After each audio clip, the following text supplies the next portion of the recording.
这虫子都咬成啥样了。From the wind-carved stones of ancient sutras to the fragile ink of a 600-year-old imperial Tripitaka, humanity's oldest memories survive centuries of war, only to perish in mundane absurdities. 因为短期跑水啦，因为进了个老鼠啦，因为很奇葩的一些理由。These physical anchors of our history are turning to dust, quietly slipping away. But in a world where computing power rushes only toward the fleeting demands of the present, the timeless legacy of the ancient world was left behind. Nobody was looking back at these decaying scrolls until a line of code carved a path to immortality. I spent 4 months tracking this digital bridge to its source, a journey of stark contradictions from hyper-modern labs to rugged trails and forgotten caves, crossing the divide between cutting-edge data science and ancient sanctuaries, expecting a Silicon Empire, but found an unexpected border. Not a coder in a Silicon Valley cubicle, but an ordained mind translating a fading heritage into raw code. I thought I was witnessing a grand technological marvel.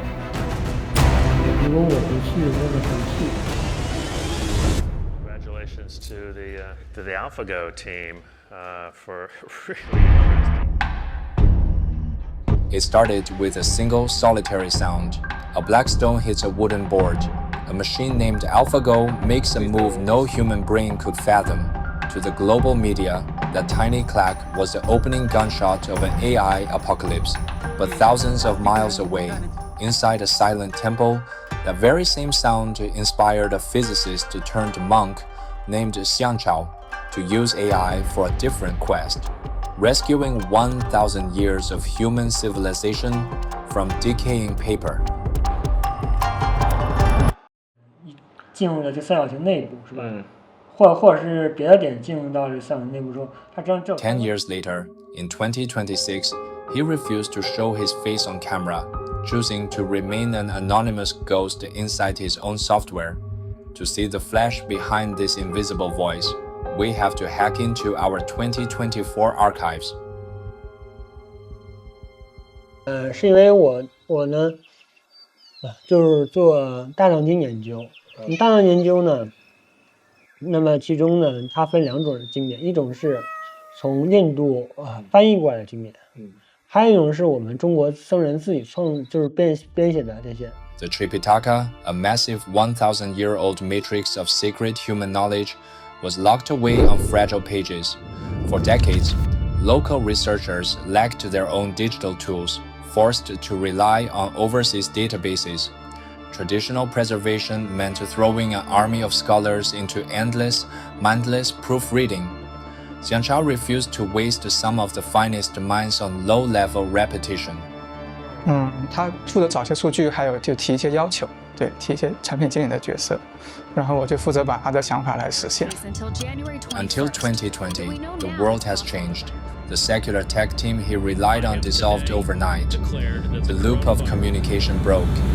Inside a locked temple, the monk was left on an absolute island of isolation.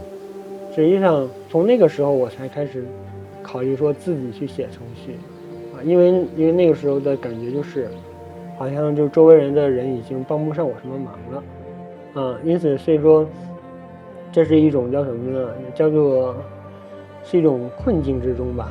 这样借助这种 AI 是吧，人工智能的能力呢，实现一个叫做就是单人兵种。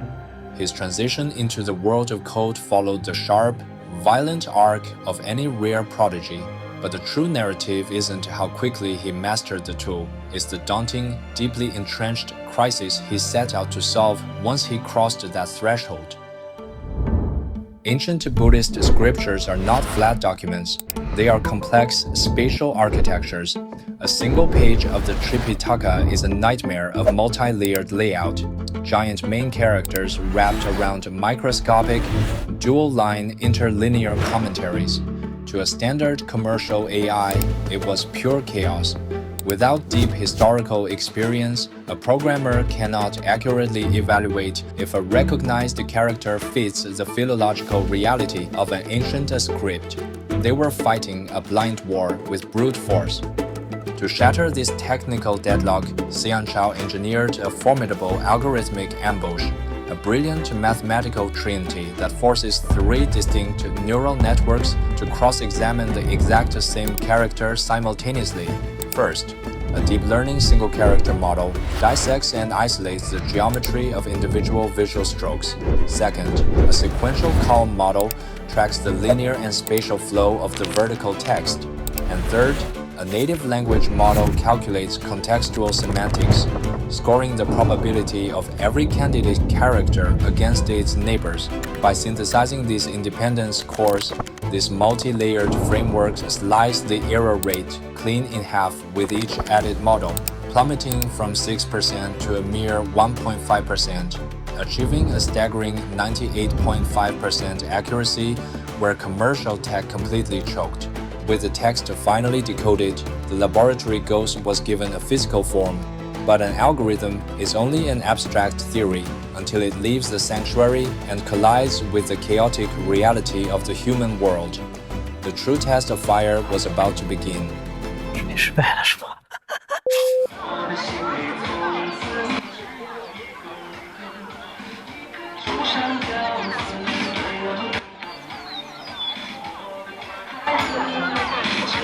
The Buddhist Academy of China. This is the supreme seat of Buddhist learning, an elite sanctuary holding the finest monastic minds. It was here that Xian Chao's years of silent devotion would face its very first real-world trial. Because inside this holy cluster, an algorithm cannot survive on mere tech bro arrogance. It must submit to the judgment of the sages. 我的专业是禅宗思想史的研究，那么我认为从禅宗的源头，从达摩的这个敦煌文献记录的敦煌文献呢，来把它作为一个梳理，作为一个起源，作为我这个硕士阶段的一个开头，我觉得是很合适的。我是将这些文献下载下来了，用这个古籍库的 OCR 去做一个扫描，经过扫描之后呢，它会给我这个文本所呈现的一部分内容。就是经过扫描，当然呢，也不是全都是正确的啊，因为敦煌文献里面有很多的，是手写的，像这个楷书啊、行书，有的甚至是草书，所以只是单纯的进行一个扫描，还是不够精确，你没有办法作为研究，那就需要去人工进行一个核对。然后上传之后，它会有一个等待时间，然后它会识别失败了是吗？ It was a brutal reality check. Yet, against handwriting eroded by 1,000 years of physical decay, the laboratory engine achieved something unexpected, a 90% accuracy rate, wresting clear meaning from a nearly illegible past. To cross-examine the engine's limits, the code expanded its battlefield from the academic elite to an unmarked archive. In a cramped 7-square-meter study, a private collector named Zhao Yu holds the remnants of an empire. Dozens of rare historical editions of the Tripitaka.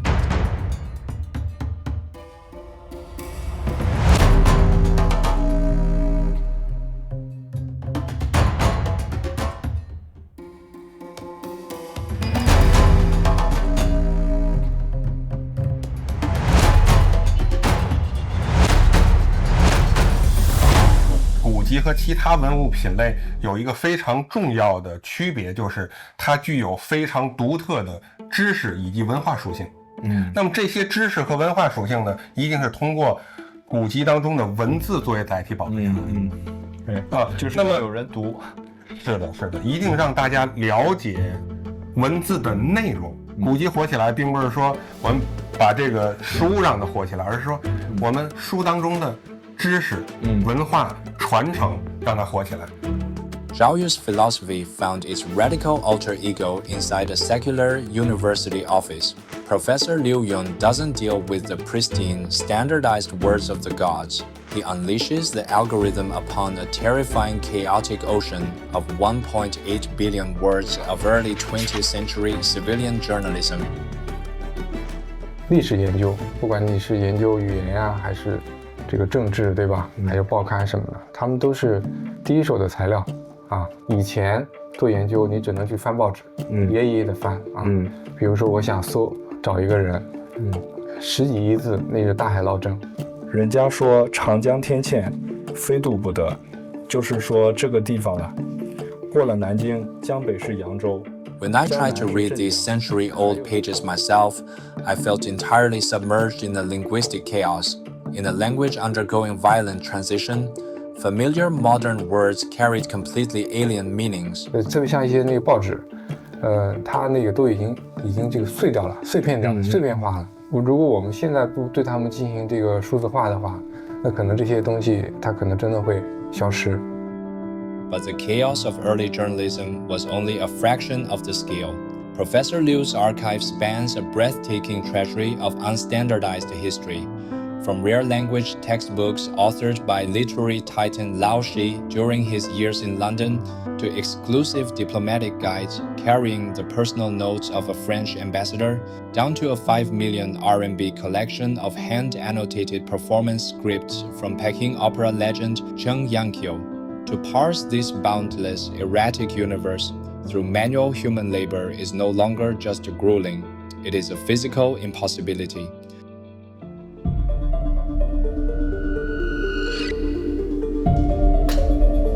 If the cloisters and the archives were about historical rescue, the final frontier is raw, utilitarian survival.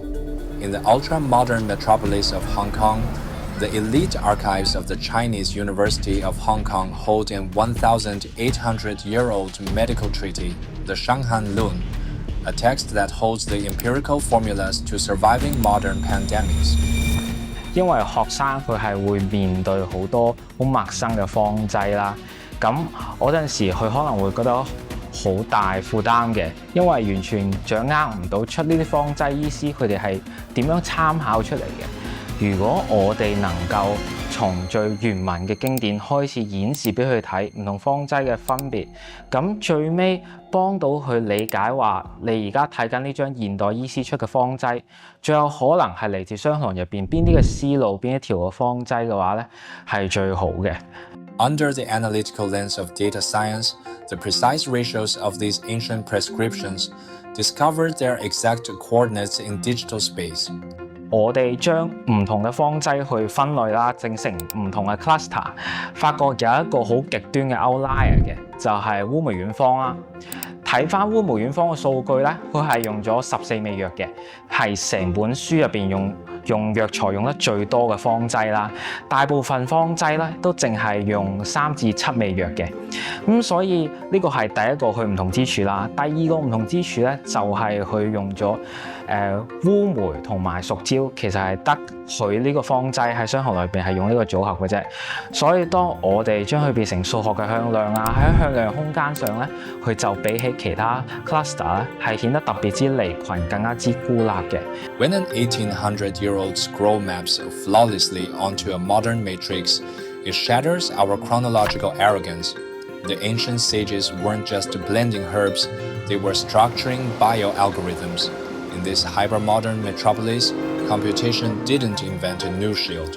It simply decoded a timeless code that still quietly safeguards millions of living bodies. But when our gods, our healing, and our speech are all seamlessly mapped into a single neural network, the tool becomes a mirror. If a neural weight can hold the absolute sum of human illumination without ever drawing a breath, have we rescued our past or calculated our own redundancy?凡夫之所以为凡夫，是因为他有执着，内心有一个第七识，通俗理解为潜意识在不断的深刻的执着有一个我，但是 AI 没有。那么如果有一天 AI 具备了这种能力的话，它具备了人所具备的一切，我觉得我们不需要那人的定义就需要扩大，或者需要去重新解释了。到那个时候，我们就没必要去讨论 AI 是 AI 还是人是人。那我们可能认为它就是人。有一个就是游戏公司叫米哈游，对吧？它有个口号叫做技术宅改变世界。我觉得我对这个口号呢，其实特别就是有种感同身受的感觉。从我开始编程到这样整个一个过程中，实际上我就是很深刻的那种感觉是说呢，通过技术这个工具，实际上呢，它能够创造很多新的东西。当你创造了一个就是以前从来没有过的东西的时候，我觉得这种给人的喜悦是你没有是你没做过的人是很难理解的这样一个喜悦。做了很多这个有意义的事，你真的不觉得有成就感？不觉得。对。